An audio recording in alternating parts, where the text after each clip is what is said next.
എല്ലാവർക്കും ഈ വീഡിയോയിലേക്ക് സ്വാഗതം.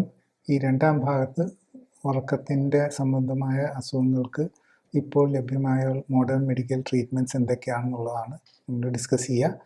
ആദ്യമായിട്ട് ഡോക്ടർ ജോളി തോംസനോട് ചോദിക്കാനുള്ളത്, ഇപ്പോൾ മേജറായിട്ടുള്ള ഏതൊക്കെ മെഡിക്കൽ ട്രീറ്റ്മെൻറ്റ്സ് ആണ് ഈ ഉറക്കം സംബന്ധമായിട്ടുള്ള അസുഖങ്ങൾക്ക് അവൈലബിൾ ആയിട്ടുള്ളത്?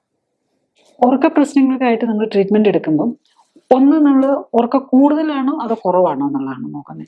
അപ്പോൾ ഉറക്കം കുറവുള്ളപ്പം നമ്മൾ സെഡേറ്റീവ് ആൻഡ് ഹിപ്നോട്ടിക്സ് എന്ന് പറഞ്ഞ ഒരു ഗ്രൂപ്പ് ഓഫ് മെഡിസിൻസ് ആണ് ഉപയോഗിക്കുന്നത്. അതുപോലെ ഉറക്കം കൂടുതലാണെങ്കിൽ നമ്മൾ സ്റ്റിമുലൻസ് പോലെയുള്ള മെഡിസിൻസ് ആയിരിക്കും ഉപയോഗിക്കുന്നത്. അപ്പം അതിൽ ഓരോരുത്തരുടെയും കണ്ടീഷനും മിക്കവാറും മറ്റു ഈ ഒരു ഉറക്കക്കുറവ് വരണമെങ്കിൽ ഒരു റീസൺ ഉണ്ടാവുമല്ലോ. അപ്പം അത് സ്ട്രെസ് കൊണ്ടാണോ അതോ മറ്റെന്തെങ്കിലും പെയിനാണോ അസ്വസ്ഥതയാണോ, ഇതെല്ലാം കൂടെ നോക്കിയിട്ടായിരിക്കും എന്ത് തരം മെഡിസിൻ ആണെന്നുള്ളത്. യൂഷ്വലി ഇപ്പം നമുക്ക് ഏറ്റവും സിമ്പിളായിട്ട് യൂസ് ചെയ്യുന്ന ഉറക്കക്കുറവിനാണെങ്കിൽ മെലാറ്റോണിൻ എന്ന് പറഞ്ഞ് നമ്മുടെ സ്ലീപ്പ് ഇൻഡ്യൂസിങ് ഹോർമോൺ തന്നെയുണ്ട്. അപ്പം അതാണെങ്കിൽ അതിനൊരു എന്താണെന്ന് വെച്ചാൽ അതിന് അഡിക്ഷനോ സൈഡ് ഇഫക്റ്റോ ഒന്നും അധികം വരാനില്ല. പക്ഷെ ഇതാണേലും നമ്മൾ ലോങ് ടൈം ഉപയോഗിക്കാൻ പാടില്ല എന്നാണ്. ലോങ് ടൈം ഉപയോഗിച്ചാൽ നമ്മളുടെ ആ ബ്രെയിനിലെ പിറ്റ്യൂട്ടറി ഗ്ലാൻഡ് തന്നെ സപ്രസ്ഡ് ആയിപ്പോവും. അപ്പോൾ പിന്നെ അതിന് ഇതിപ്പോൾ പുറത്തുനിന്ന് കിട്ടിക്കൊണ്ടിരിക്കുകയല്ലേ, അത് ഫങ്ഷണൽ അല്ലെന്നായിപ്പോൾ. അപ്പോൾ പിന്നെ ഇതിലേക്കുള്ളൊരു ഡിപ്പെൻഡൻസ് വരാൻ അല്ലെങ്കിൽ നിർത്തിക്കളഞ്ഞു കഴിഞ്ഞ് കഴിഞ്ഞാൽ പിന്നെ അത് ഇങ്ങനെ മാസങ്ങളോളം പിന്നെ അത് ഈ മെലാറ്റോണിൻ എന്നുള്ള ഹോർമോണിന് മറ്റു പല ഫങ്ഷൻസും ഉണ്ട്. നമ്മുടെ ഇമ്മ്യൂൺ സിസ്റ്റത്തെ തന്നെ കൺട്രോൾ ചെയ്യുന്നതും ഇതിനൊക്കെ ഇമ്പോർട്ടൻറ്റ് റോൾസ് ഉണ്ടെന്നാണ്. പലപ്പോഴും ഇത്തരം കാര്യങ്ങളുടെ ഒന്നും അതൊക്കെ എങ്ങനെയാണ് ഫങ്ഷൻ ചെയ്യുന്നതെന്ന് ഇപ്പോഴും നമുക്ക് കറക്റ്റായിട്ട് അറിയില്ല. അപ്പം ഈ മെലാറ്റോണിനൊക്കെ ആണെങ്കിൽ പോലും നമ്മൾ സൈഡ് ഇഫക്റ്റ് കുറവാണെന്നുണ്ടെങ്കിലും ഡെയിലി ഉപയോഗിക്കാൻ, സ്ഥിരമായിട്ട് ഉപയോഗിക്കാൻ പാടില്ല എന്നുള്ളതാണ്. ഇപ്പം നമ്മളിവിടെ ഒന്നും ഇങ്ങനെ ഇല്ലാന്ന് തോന്നുന്നു. വെസ്റ്റേൺ കൺട്രീസിലൊക്കെ ഇവൻ പറഞ്ഞു കേട്ടിട്ടുണ്ട്, അവിടെ ഈ ഐസ്ക്രീമിനകത്തൊക്കെ ഇത് ഇട്ടിട്ട് കൊടുക്കുന്നത് വളരെ ഫ്രീ ആയിട്ടുള്ള യൂസ്. പക്ഷെ അങ്ങനെ നമ്മൾ യൂസ് ചെയ്യാൻ പാടില്ല. അതും വളരെ ലിമിറ്റഡ് ആയിട്ട് ആവശ്യമുണ്ടെങ്കിൽ മാത്രം ഉപയോഗിക്കേണ്ട മരുന്നാണ്. പിന്നെ നമുക്കൊരു സ്ട്രെസ്സും അതൊക്കെ ഉള്ളപ്പോഴാണ് ബെൻസോഡൈസെപ്പിൻസ് എന്നുള്ള പല ഗ്രൂപ്പ് ഓഫ് മെഡിസിൻസ് ഉണ്ട്. പിന്നെ ഈ അതുപോലെ തന്നെ മെലാറ്റോണിൻ അതിൻ്റെ ആർട്ടിഫിഷ്യൽ ഫോംസ്, മെലാറ്റോണിൻ എഗനിസ്റ്റ് എന്നൊക്കെ പറഞ്ഞുള്ള ചില മെഡിസിൻസും ഇപ്പോൾ ആർട്ടിഫിഷ്യൽ ആയിട്ടുള്ളതും ഉണ്ട്. നെക്സ്റ്റ് ഈ ഉറക്ക കൂടുതലിന് വേണ്ടിയിട്ട് ഉപയോഗിക്കുന്ന മരുന്നുകളാണ്. ഉറക്ക കൂടുതലിന് വേണ്ടിയിട്ട് ഉപയോഗിക്കുന്ന മരുന്നുകൾ ബേസിക്കലി സ്റ്റിമുലൻസ് ആയിട്ട്, അതായത് ബ്രെയിനിനെ സ്റ്റിമുലേറ്റ് ചെയ്യാനുള്ള മരുന്നുകളാണ്. നെക്സ്റ്റ് നമ്മൾ ഈ മെഡിക്കേഷനായിട്ട് ഉള്ളതിനേക്കാളും കൂടുതൽ ചില ആപ്ലിക്കേഷൻസസ് യൂസ് ചെയ്യാറുണ്ട്. അതിലൊന്നാണ് നമ്മൾ ഈ സിപാപ്പ് മെഷീൻ എന്ന് പറയുന്നത്. ഈ സിപാപ്പ് എന്ന് പറയുന്നത് നമ്മളുടെ ഈ ശ്വാസം ഇങ്ങനെ കൂർക്കമ്പലി അല്ലെ സ്ലീപ്പ് അപ്നിയ ഉള്ളവർക്ക് വേണ്ടിയിട്ട് ഉപയോഗിക്കുന്ന സിപാപ്പ് മെഷീൻ മാത്രമല്ല, ചില ഈ ഡെന്റിസ്റ്റ് റെക്കമെൻഡ് ചെയ്യുന്ന ചില എക്യുപ്മെന്റ്സ് ഉണ്ട്.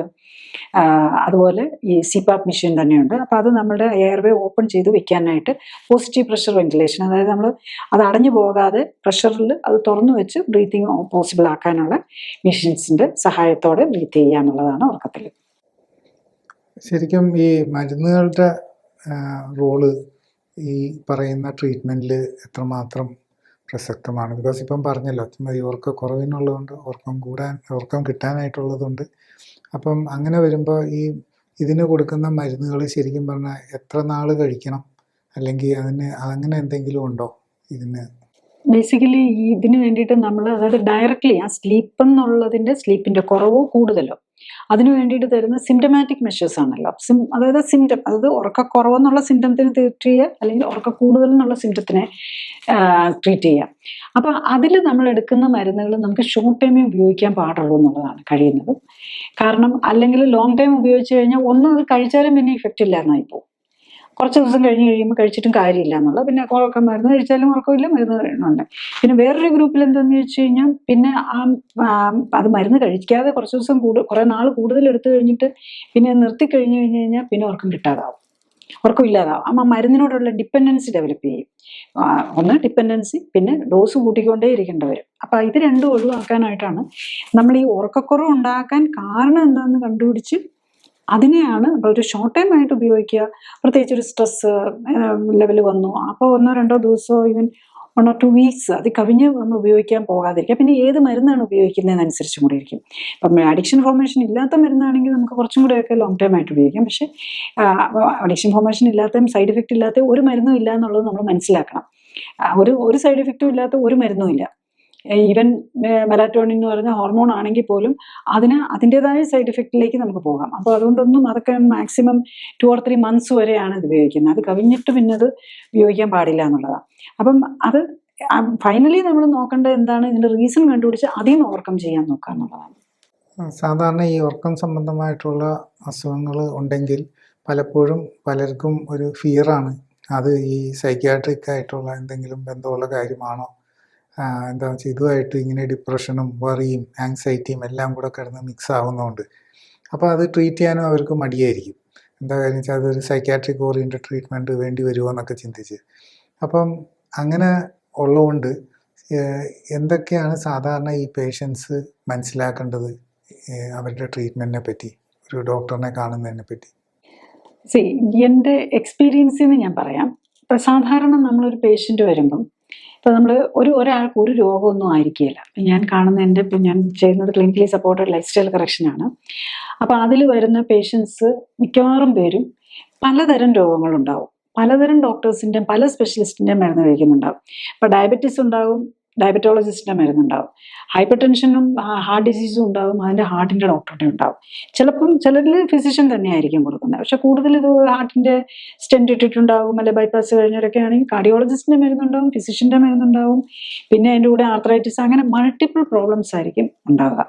അപ്പം ഇതിനെല്ലാത്തിനും കൂടെ ഉള്ള മരുന്നും കൂടെ കഴിച്ചുകൊണ്ടിരിക്കുന്നവരായിരിക്കും പലരും വരുന്നത്. അപ്പം അതിന് കൂടെ ഉറക്കക്കുറവിന് ഒരു ഗുളിക അതിനും കാണും, ചിലപ്പോൾ 1 or 2 ഗുളിക അതിനും കാണും. അപ്പം അതായിരിക്കും പലപ്പോഴും ഉള്ള സിറ്റുവേഷൻ. അപ്പം ഇതിൽ ശരിക്കും വേണ്ടത് എന്താണെന്ന് ചോദിച്ചു കഴിഞ്ഞ് കഴിഞ്ഞാൽ അതിൽ ഈവൻ ഈ ഉറക്കക്കുറവ് ഉണ്ടാക്കുന്നത് പലപ്പോഴും ഈ മരുന്നുകളായിരിക്കും. അതുപോലെ തന്നെ പകല് സെഡേഷൻ ഉണ്ടാക്കുന്ന മരുന്നുകളും ഉണ്ടാവും. രാത്രിയിൽ ഉറക്കക്കുറവിന് വേണ്ടി കഴിക്കുന്ന മരുന്ന് പലപ്പോഴും പകല് ഉറക്കം തൂങ്ങിയിരിക്കാനുള്ള ഇതും ഉണ്ടാവും. പിന്നെ പലരും പ്രായമൊക്കെ കൂടുതലുള്ളവരാണെങ്കിൽ ന്യൂറോ ഡീജനറേറ്റീവ് ഡിസീസ് എന്ന് പറയുന്ന വിഭാഗത്തിൽപ്പെട്ട് ഓർമ്മക്കുറവും അല്ലെങ്കിൽ അൽഷിമേഴ്സ് ഡിസീസ് അല്ലെങ്കിൽ പാർക്കിൻസൺസ് ഡിസീസ് ഇതിൻ്റെയൊക്കെ തുടക്കം ഉണ്ടാവും. അപ്പോൾ ഇവർക്കെല്ലാം മറ്റുള്ള മെറ്റബോളിക് ഡിസോർഡേഴ്സ് ഉണ്ടാവും, കൊളസ്ട്രോൾ ഉണ്ടാവും, ട്രൈഗ്ലിസറൈഡ് കൂടുതലായിരിക്കും. അപ്പോൾ ഇതെല്ലാം ഒന്നിച്ചാണ് നമ്മുടെ ബ്രെയിനിനെ എഫക്റ്റ് ചെയ്യുന്നത്. ഇപ്പം നമ്മൾ ഈ കൊളസ്ട്രോൾ കൂടിയിരിക്കുകയാണെങ്കിൽ അതും, അല്ലെങ്കിൽ ട്രൈഗ്ലിസറൈഡ് കൂടിയിരിക്കുകയാണെങ്കിൽ അതും, അതിൻ്റെ കൂടെ നമ്മൾ കഴിക്കുന്ന മരുന്നും എല്ലാം നമ്മുടെ ബ്രെയിൻ സെല്ലിലേക്കും പോകുന്നുണ്ട്. അപ്പം ഈ മരുന്നുകളെല്ലാം കൂടി നമ്മളെ അസ്വസ്ഥമാക്കുന്നുണ്ടെന്നുള്ളതാണ്. അപ്പം നമ്മൾ ഒരു കറക്റ്റായിട്ട് നോക്കുവാണെങ്കിൽ നമ്മൾ ഈ മരുന്ന് ഇതെല്ലാം ജീവിതശൈലി രോഗങ്ങളിലാണ് പെടുന്നത്. അതുപോലെ സൈക്യാട്രിക് പ്രോബ്ലംസും ജീവിതശൈലി രോഗത്തിൽ തന്നെയാണ് വരുന്നത്. അപ്പോൾ സൈക്യാട്രിക് പ്രോബ്ലത്തിൽ നമ്മളിപ്പം ഒരു ആർത്രൈറ്റിസ് ആണ് ജോയിന്റിനെ ബാധിക്കുന്നു, സൈക്യാട്രിക് പ്രോബ്ലം ഉറക്കക്കുറവും ഒക്കെ നമ്മുടെ ബ്രെയിനിനെ ബാധിക്കുന്ന രോഗങ്ങളാണ്. അപ്പം നമ്മുടെ അവിടെ ബ്രെയിനിനാണ് ഇൻഫ്ലമേഷൻ വരുന്നത്. ഇതെല്ലാം ഇൻഫ്ലമേറ്ററി ഡിസോർഡേഴ്സ് ആണ്. അപ്പം നമ്മുടെ ബ്രെയിനിൽ ഇൻഫ്ലമേഷൻ കൂടുന്നതാണ് ഉറക്കക്കുറവിനാണേലും സൈക്യാട്രിക് ഡിസീസിനാണേലും ഉറക്ക കൂടുതലിന് വരുമ്പോൾ ഏതെങ്കിലും സ്പെഷ്യൽ പാർട്ട് ഓഫ് ദി ബ്രെയിനിനെ ബാധിക്കുമ്പോൾ ഉറക്ക കൂടുതൽ വരും. ഉറക്കക്കുറവ് വരുമ്പോൾ വേറൊരു പാർട്ടിനെ ബാധിക്കുമ്പം, അല്ലെങ്കിൽ നമ്മുടെ ഉറക്കത്തെ കൺട്രോൾ ചെയ്യുന്ന പാർട്ടിനെ ബാധിക്കുമ്പം കുറവും കൂടുതലും ഒക്കെ ഓരോരോ ഭാഗങ്ങളാണ്. ബ്രെയിൻ നമ്മൾ മൊത്തത്തിൽ പറയുമെങ്കിലും അതിന് ഓരോ ന്യൂക്ലിയസുകളും പല പല ഭാഗങ്ങളും ഉണ്ട്. അപ്പം ഏത് ഭാഗത്തെ ബാധിക്കുന്നു എന്നനുസരിച്ച് അസുഖത്തിന് വ്യത്യാസം വരുമെന്ന് മാത്രം. ശരിക്കും ഇപ്പം പറഞ്ഞതിൽ നിന്ന് മനസ്സിലാവുന്നത് ഈ ഉറക്കം സംബന്ധമായിട്ടുള്ള അസുഖങ്ങളുണ്ടെങ്കിൽ അതിൻ്റെ ട്രീറ്റ്മെൻറ്റ് ശരിക്കും പലപ്പോഴും ഈ മരുന്നുകൾ വഴിയാണെങ്കിൽ അത് ബ്രെയിനെ ആക്ട് ചെയ്യുന്ന ടൈപ്പ് ഓഫ് മരുന്നുകളാണ് എന്നാണ് പറഞ്ഞതിൽ നിന്ന് മനസ്സിലാവുന്നത്. അപ്പം ചുരുക്കി പറഞ്ഞാൽ ഉറക്കം സംബന്ധമായിട്ടുള്ള അസുഖങ്ങളുണ്ടെങ്കിൽ സാധാരണഗതിയിൽ കൊടുക്കുന്ന മരുന്നുകൾ ബ്രെയിനിനെ മാനേജ് ചെയ്യാനായിട്ട്, ബെറ്ററായിട്ട് മാനേജ് ചെയ്യാനായിട്ട് യൂസ് ചെയ്യുന്നു എന്നുള്ളതാണ്. അപ്പം ആ രീതിയിലാണോ ശരിക്കും പൊതുവെ മരുന്നുകളുടെ ആക്ഷൻ? നമ്മളിപ്പോൾ ഉറക്കത്തിന് കൊടുക്കുന്ന മരുന്നുകളെല്ലാം സൈക്യാട്രിക് ഡിസോർഡേഴ്സിനും കൊടുക്കുന്ന മരുന്നുകളാണ്. സൈക്യാട്രിക് ഡിസോർഡേഴ്സ് ഉള്ളവർക്ക് പലപ്പോഴും ഉറക്കം ഉണ്ടാവില്ലല്ലോ. അപ്പം ഇതെല്ലാം സെഡേറ്റീവ് ആൻഡ് ഹിപ്നോട്ടിക്സ് എന്ന് പറഞ്ഞുള്ള ഗ്രൂപ്പിൽ തന്നെയാണ് മിക്കവാറും മരുന്നുകളായിട്ടുള്ളത് വരുന്നത്. അല്ലാതെ ഈ പറഞ്ഞതുപോലെ ട്രീറ്റ്മെൻറ്റിൻ്റെ ഭാഗമായിട്ട് വരാവുന്ന മരുന്നിൽ അല്ലാതെ വരുന്ന ഹോർമോൺസ് പോലെയുള്ള മെലാറ്റോണിൻ പോലെയുള്ളതാണ്. പിന്നെ ഈ അപ്ലയൻസസ്, CPAP മെഷീൻ പോലെയുള്ളത്, പിന്നെ ചില ഓപ്പറേഷൻസും ഇതിൻ്റെ ഭാഗമായിട്ട് നമ്മൾ അത് സ്ലീപ്പ് അപ്നിയൊക്കെ, അത് നമ്മൾ സ്ലീപ്പ് അപ്നിയ ഡിസ്കസ് ചെയ്യുമ്പോൾ ചെയ്യാം. അപ്പം ഇതൊക്കെയാണ് ഇതിൽ വരുന്നത്. അപ്പം നമ്മൾ അത് ഒരു പെർമനൻറ്റ് സൊല്യൂഷനായിട്ട് നമുക്ക് മരുന്നുകളെ കാണാൻ പറ്റില്ല. കാരണം നമ്മളുടെ ബ്രെയിനിനെ ആ മരുന്ന് വെച്ച് സപ്രസ് ചെയ്യുകയോ അല്ലെങ്കിൽ സ്റ്റിമുലേറ്റ് ചെയ്യുകയായിരിക്കും ചെയ്യുന്നത്. അപ്പം ഇത് തന്നെ നമുക്ക് ലോങ് ടൈമിൽ ആ മരുന്നുകൾ തന്നെ ഇഫക്റ്റീവ് അല്ലെന്നായി പോകും. കാരണം നമ്മുടെ നാച്ചുറലി നമ്മുടെ ബോഡിക്ക് വേറെ നമ്മൾ അതിനെ ഓവർകം ചെയ്യാനുള്ള ടെൻഡൻസി ഉണ്ടാകും, അല്ലെങ്കിൽ അതിനോട് അഡിക്ഷൻ അഡിക്ഷൻ ഫോർമേഷൻ. അതാണ് ബ്രെയിനിനെ ബാധിക്കുന്ന, അത് ബ്രെയിനെ അഫക്റ്റ് ചെയ്യുന്ന മരുന്നുകളുടെയും എല്ലാം ഒരു സൈഡ് ഇഫക്റ്റ് അതിനോട് അഡിക്ഷൻ വരാൻ സാധ്യതയുണ്ടെന്നുള്ളതാണ്. അപ്പം അത് മറ്റ് പല രീതിയിലും കൂടി ഇല്ല. നമ്മളിപ്പം ഉറക്കത്തിന് വേണ്ടിയിട്ടാണ് കൊടുക്കുന്നത്, ഉറക്കം കിട്ടട്ടെ എന്നില്ല. പക്ഷെ പിറ്റേ ദിവസം ഉറക്കം സെഡേഷൻ ഉണ്ടാവും, അതിൻ്റെ ഉറക്കം പിറ്റേ ദിവസം അലേർട്ട് ആകാതെ ഇരിക്കാം.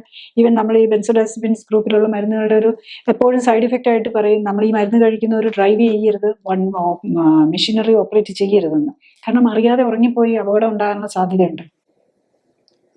ഇപ്പം ഈ പറയുന്ന പോലെ നമ്മൾ ട്രീറ്റ്മെൻറ്റിൻ്റെ കാര്യം പറയുകയാണെങ്കിൽ ഈ ഉറക്കം സംബന്ധമായിട്ടുള്ള പല രോഗങ്ങളും അതങ്ങനെ മാറാ രോഗങ്ങളായിട്ട് നിൽക്കും എന്നുള്ളൊരു ജനറൽ ഫീലിംഗ് ഉണ്ട്. അത് എത്രമാത്രം ശരിയാണ്?